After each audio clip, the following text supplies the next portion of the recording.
Philosophy and Foosball by Corey Richmond and Kevin Wynn. The game of foosball first gained popularity in the late 60s and early 70s. I'm sure most of you have played the game at least once or twice. What you probably didn't realize is that the real game of foosball is extremely challenging, both physically and mentally. There's more of the sport than spinning the rods and hoping the ball flies into the goal. A wise pro foosball player once told me foosball is not possible to master in one's lifetime. The physical demands are one thing, but the mental aspect is something different altogether.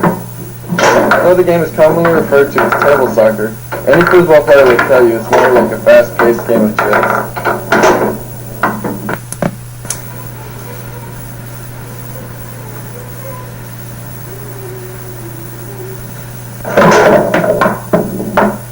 As in most sports, foosball has its own code of ethics.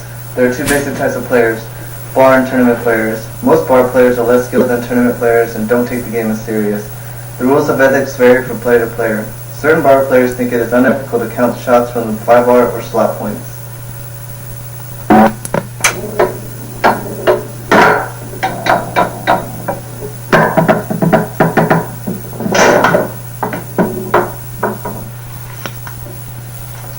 Tournament players have their own code of ethics as well. As a whole, they play a much more controlled game, usually taking their time on every rod when passing and scoring. Like any other sport, there are tons of rules and regulations that you must follow. As a tournament player, the mental aspects of the game come into play, as well as a lot of moral dilemmas.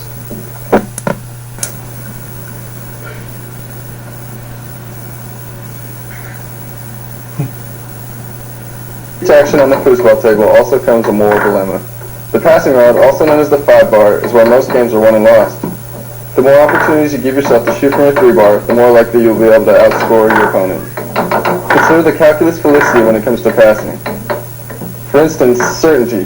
How certain are you that the pass you picked is going to be there, and also that you will properly execute the pass? In a real close game, one lost pass could lose it for you.